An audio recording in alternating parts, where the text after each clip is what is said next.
d'une métropole, le bourgmestre en parle régulièrement à dessein d'ailleurs, une partie des places sont occupées par des riverains, par des communes voisines, et pas par des habitants de la ville, à peu près 30%.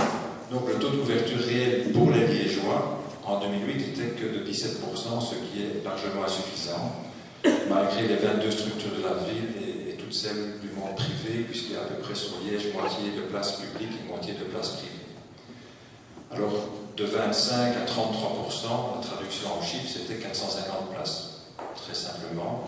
Et comme il y a la moitié gérée par le privé, la moitié par le public, nous nous sommes dit en collège, notre part de responsabilité, c'est 225. Alors, ce qui est exceptionnel, c'est qu'aujourd'hui, à mi-parcours, puisque 2012 est entre 2008 et 2015, avec cette crèche-ci et ce qui a déjà été réalisé, nous sommes déjà à 82% de l'objectif, c'est-à-dire la détermination du collège et de la communauté française pour passer de la parole aux actes, à savoir 5 créations de structures, celle-ci est la 5e, 3 extensions de capacité, des reprises de structures parfois un peu défaillantes, et d'autres initiatives, généralement en ville, parfois avec des partenariats, qu'on appelle maison communale d'accueil de l'enfance, un partenariat quelque part public-privé, si on peut l'exprimer comme ça.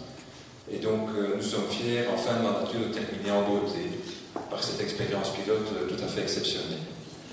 Qui peut rentrer dans la crèche? Alors, ça a fait l'objet de discussions entre nous, pas du tout houleuses, mais on voulait être très précis. M. Hendrix se rappellera, chaque mot était pesé, sous-pesé. En premier lieu, les nafteurs. Donc c'est vraiment au départ, aujourd'hui, on a expliqué à l'origine, mais aujourd'hui c'est d'abord un projet pour les nafteurs. Et dans les faits, ça se confirme. Nous nous sommes réunis il y a quelques semaines avec Aurore de Pau, qui est ici présent, tu peux lever la main, comme ça tout le monde. Et qui est l'infirmière responsable de la crèche. On a analysé toutes les demandes, il y en avait déjà plus de 50 à l'époque. Et la grande majorité des demandes qui nous parviennent spontanément, c'est des nafteurs. Donc c'est déjà quelque chose d'intéressant, on avait visé juste. Deuxièmement, le personnel de la SNCB. Ceux qui se sont mobilisés au départ, les dames cheminots, on l'a rappelé. Et j'ai rencontré il y a quelques mois d'ici une dame cheminot qui en parlait déjà il y a 20 ans, c'est dire. Et enfin, et c'est tout à fait particulier, ça déroge aux habitudes à la ville et dans les autres communes, les résidents du quartier.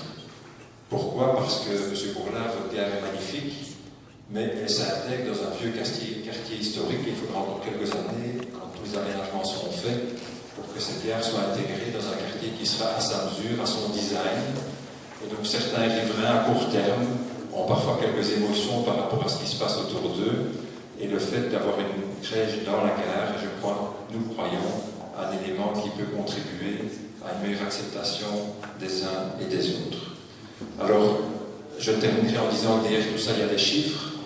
La SNCB a réalisé l'infrastructure et nous l'en remercions. Elle nous confie la gestion et nous vous remercions de cette confiance. Vu les horaires étendus, puisque la crèche ouvre le matin à 6h15. Pourquoi 6h15? Parce qu'il y a un grand train qui part vers Bruxelles à 6h38. Et donc les parents auront l'occasion, grâce au magnifique Guy-Senrail, de venir déposer nos enfants avant de prendre le train. Et on ferme. Mais les parents sont à l'heure. Et fermeture à 19h. On a discuté, est-ce que c'est 19h, est-ce que c'est 20h? Mais je crois qu'il ne faut pas avoir des horaires trop larges, parce que pour les bébés, c'est qu'un pain de vie, passer autant d'heures dans une crèche.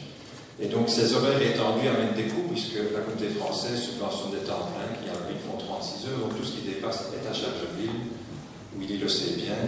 Et donc pour la ville, le frais de fonctionnement de cette crèche, c'est aujourd'hui 280 000 € par an. C'est un investissement conséquent et je remercie le bourgmestre et le collège de cet engagement qui est tout à fait significatif. Voilà. Merci.